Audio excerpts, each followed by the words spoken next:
Hello guys, welcome back to my channel Vishwas School Bhuna. Students, today we will continue our chapter Solution of Class 12th Chemistry. Previous video में मैंने आपको third colligative property बताई थी depression in freezing point. आज हम उसके numericals करेंगे, बिल्कुल सिमिलर हैं सेकंड प्रॉपर्टी के, जो कि एलिवेशन इन बॉइलिंग पॉइंट थी। Let's start. I am taking the statement, a solution of urea in water has a boiling point of 100.128 degree Celsius. इसमें क्या दिया हुआ है, किसी सॉल्यूशन का यूरिया का सॉल्यूशन बना हुआ है वाटर के अंदर जिसका बॉइलिंग पॉइंट दिया हुआ है। अब ये क्या है, सॉल्यूशन है, मतलब प्योर नहीं है। प्योर है तो हम टीबी नोट लिखते हैं, अगर प्योर नहीं होता तो टीबी लिखते हैं। तो टीबी की वैल्यू गिवन है। मैंने आपको कल बताया था, आपको वाटर का जो बॉइलिंग पॉइंट पता होना चाहिए जो कि प्योर स्टेट में है, वो कि 100 डिग्री सेल्सियस। और इसमें क्या करना है, calculate the freezing point of the same solution. Molar constants for water KF and KB are given. जो मैंने डाटा था, गिवन डाटा था, वो मैंने यहाँ लिख लिया है कि क्या गिवन है। नेक्स्ट हम क्या लिखेंगे, टू फाइंड। क्या फाइंड करना है, इसने देखो क्या कहा है, freezing point of the same solution. Freezing point, solution का फ्रीजिंग पॉइंट क्या होता है, TF, यानी ये TF हमने निकालना है। सॉल्यूशन है, अगर सॉल्वेंट होता तो TB note, change in freezing point होता तो डेल्टा TF निकालती। तो ये पॉइंट बड़े अच्छे से समझना है। अगर ये निकालना है, मुझे पता है इसका फॉर्मूला, पहले स्टार्ट कैसे करूँगी, जो निकालना है उससे स्टार्ट करो। निकालना क्या है, TF। TF का मुझे पता है, डेल्टा TF का फॉर्मूला होता है TF, हमने क्या पढ़ा था पिछली वीडियो में, TB माइनस TB नोट। इस तरह से डेल्टा TF का फॉर्मूला क्या पढ़ा था, TF नोट माइनस TF। ये हमने फॉर्मूला पढ़ा था। इस फॉर्मूले में हमने क्या निकाला, ये निकालना है, ये भी निकालना पड़ेगा। इसका मतलब तभी मुझे क्या पता चलेगा, इन सब के बारे में पता चलेगा। यहाँ पर मुझे कोई भी डाटा गिवन नहीं है, इसका मतलब मुझे पहले डेल्टा TF भी निकालना पड़ेगा। डेल्टा TF नोट तो हमें पता है, प्योर स्टेट में वाटर का जैसे बॉइलिंग पॉइंट 100 है और फ्रीजिंग पॉइंट क्या हो जाएगा, 0 डिग्री सेल्सियस।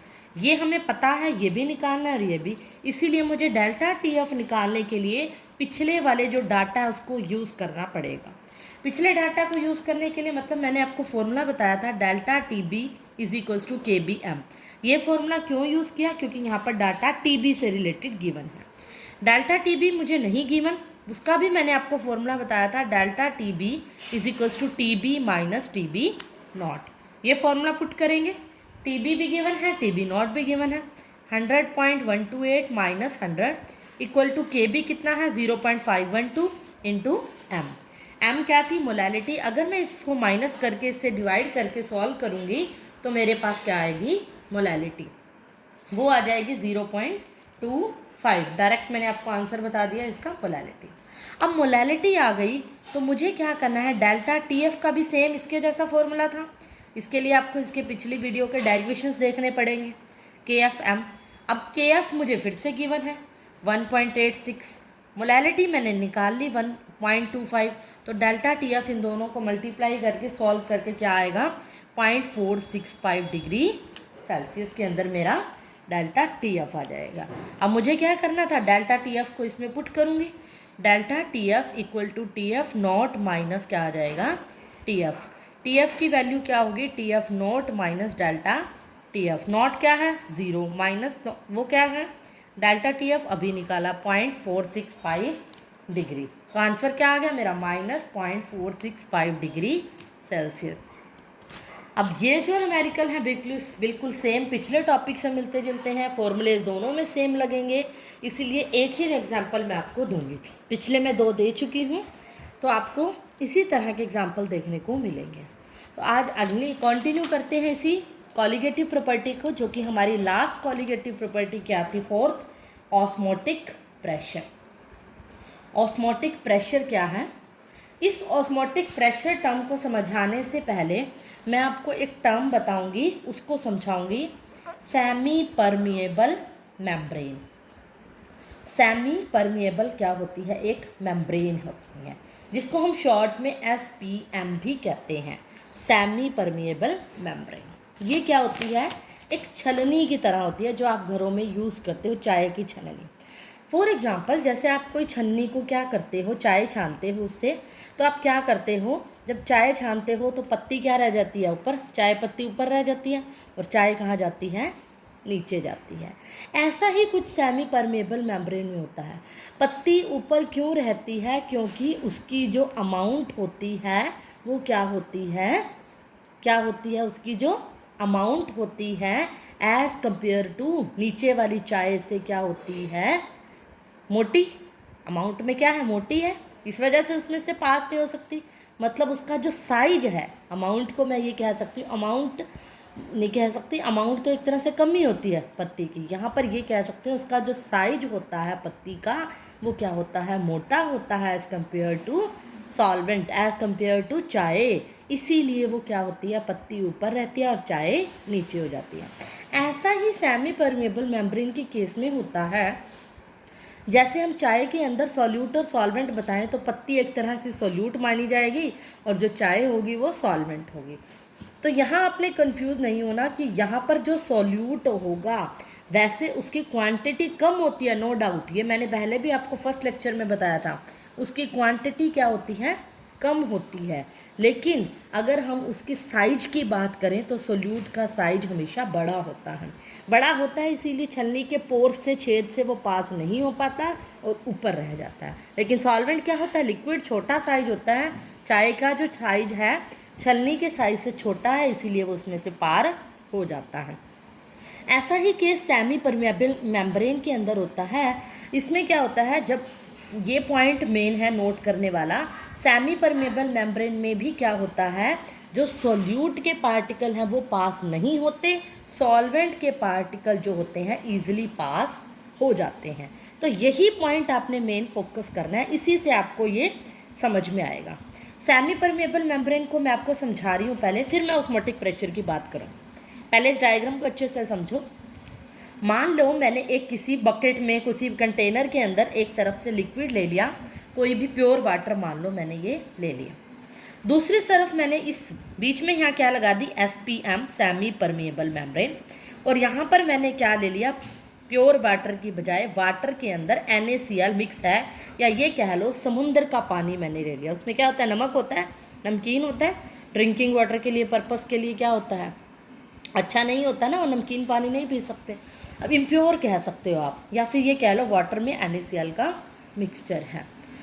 तो इस पानी में, प्योर वाटर में, और इस तरफ क्या लेंगे हम, वाटर प्लस NaCl।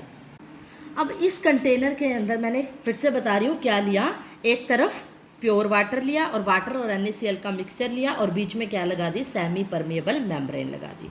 अब सेमी परमेबल मेम्ब्रेन का क्या काम होता है, आपको मैंने अभी बताया, जो सॉल्वेंट को पास करेगा ईजिली पास कर देगा। मतलब जिसमें से सॉल्वेंट क्या होंगे, जो प्योर सॉल्वेंट होंगे, मैंने जैसे यहाँ बताया था, ये सॉल्वेंट को पास कर देता था क्योंकि उसका साइज छोटा होता था।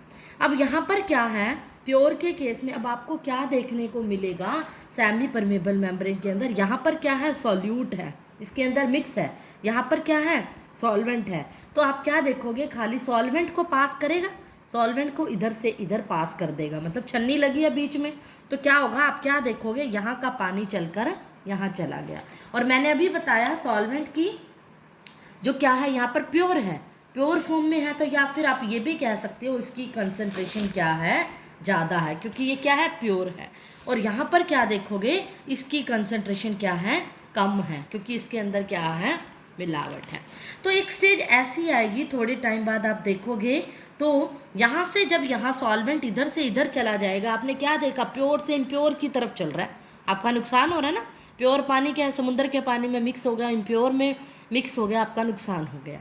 तो मीन्स यहाँ पर हायर कंसंट्रेशन से लोअर कंसंट्रेशन की तरफ क्या चला जाएगा, यहाँ पर समझो पहले इस पॉइंट को, हायर कंसंट्रेशन से लोअर कंसंट्रेशन की तरफ सॉल्वेंट पार्टिकल चले गए। तो एक स्टेज ऐसी आएगी, यहाँ पर कम हो जाएगा और यहाँ पर लेवल क्या हो जाएगा, ज़्यादा आ जाएगा। इसको समझाने से पहले इसी पॉइंट को फोकस करो, यहाँ पर सॉल्वेंट पार्टिकल जब SPM के थ्रू पास हो गए हायर कंसंट्रेशन से लोअर कंसंट्रेशन की तरफ, तो उस प्रोसेस को हम क्या कहते हैं, ओस्मोसिस। हायर से लोअर कंसंट्रेशन की तरफ जब सॉल्वेंट पार्टिकल्स पास हो जाते हैं तो उस प्रोसेस को हम क्या कहते हैं, ऑस्मोसिस। अब आप इसके डेफिनेशन अगर आ जाए तो हम क्या कहेंगे, इसको ईजिली डिफाइन कर सकते हैं। अब डेफिनेशन एज इट इज़ आप बुक में से भी लिख सकते हो, बट मैंने बता दिया कि movement of solvent particles from higher concentration to lower concentration, ये था ऑस्मोसिस। अब क्या हुआ, इस स्टेज के बाद आप देखोगे इधर पानी इधर चला गया, इधर कम हो गया, इधर ज़्यादा हो गया, तो इसका लेवल हाई हो गया। तो हमें क्या करना पड़ेगा, बाहर से कुछ ना कुछ प्रेशर लगाना पड़ेगा, पिस्टन लगाना पड़ेगा। पिस्टन क्या करता है, प्रेशर अप्लाइड करता है, एक्सटर्नल प्रेशर। बाहर से मैं प्रेशर क्यों लगाऊंगी कि जो पानी यहाँ से यहाँ आया है वो रुक जाए, उसका वो स्टॉप हो जाए, वो प्रोसेस स्टॉप हो जाए। और वो प्रोसेस कौन सी थी, ऑस्मोसिस। यानी कि जो प्रेशर लगाया जाएगा ऑस्मोसिस को रोकने के लिए, मैंने क्यों करा, मैं क्या चाह रही थी कि वो पानी जो कि प्योर था, इम्प्योर के अंदर मिक्स ना हो, मेरा नुकसान ना हो, या ये कह लो मेरे नुकसान को रोकना चाह रही थी, इसलिए प्रेशर लगाया। और वो नुकसान केमिस्ट्री की लैंग्वेज में क्या था, ऑस्मोसिस प्रोसेस। तो जो प्रेशर ऑस्मोसिस प्रोसेस को स्टॉप करने के लिए लगाया जाता है, उस प्रोसेस को, उस प्रेशर को हम क्या बोलते हैं, ऑस्मोटिक प्रेशर। तो आई होप आपको क्लियर हो गई होगी डेफिनेशन ऑस्मोटिक प्रेशर की, कि जो प्रेशर ऑस्मोसिस प्रोसेस को स्टॉप करने के लिए लगाया जाए तो क्या होगा, वो ऑस्मोटिक प्रेशर। और इस प्रेशर को हम डिनोट करते हैं पाई से। जैसे प्रेशर जनरली पी होता है, जो ये प्रेशर होता है वो पाई से हम इसको डिनोट करते हैं। इसी तरह आपकी बुक्स में एक हार्टले एंड बर्कले एक्सपेरिमेंट दिया हुआ है, वो भी इसी कंसेप्ट को एक्सप्लेन कर रहा है। फिर से मैं बता रही हूँ, हार्टले बर्कले कह देते हैं, या बर्कले एंड हार्टले मेथड दिया हुआ है, तो वो अब आप इसी कंसेप्ट को यूज़ करके खुद अंडरस्टैंड करोगे। तो क्योंकि बिल्कुल सिमिलर है, उसमें भी इसी तरह से कंटेनर लिया गया, वही बात समझाई गई है, और ये प्रेशर सब बता रखा है। एक प्रॉपर अरेंजमेंट है इस एक्सपेरिमेंट का, जो नाम किया गया, जब प्रेशर लगाया गया, फिर प्रेशर को क्या कर दिया, एक बाहर क्या लगा दिया, प्रेशर गैज लगा दिया, जो कि क्या करेगा, प्रेशर को मेज़र कर देगा, जहाँ से अपने को पता चल जाएगा कि कितना प्रेशर लगा है। वो प्रेशर आगे एक्सपेरिमेंट करेंगे, नोट भी तो किया जाएगा, उसकी कैलकुलेशन भी तो की जाएगी। तो उसको नाम दे दिया गया बर्कले एंड हार्टले मेथड। तो उसके अंदर आपको यही सब बताना है। और इसकी अब ये बात ये है कि ये ऑस्मोटिक प्रेशर लगा कितना, प्रेशर गैज इंस्ट्रूमेंट इसको नापेगा, वो लगा कितना, वो नापने के लिए जो प्रेशर गैज नापा जाएगा वो कैलकुलेशन करने के लिए हम इसका करते हैं डेरिवेशन।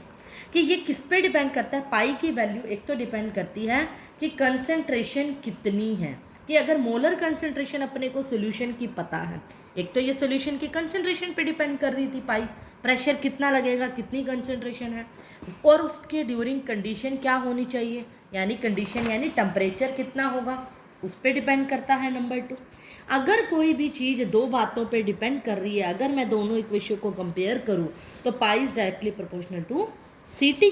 प्रोपोर्शनल हटाऊंगी तो क्या आ जाएगा, कांस्टेंट, सबको पता है।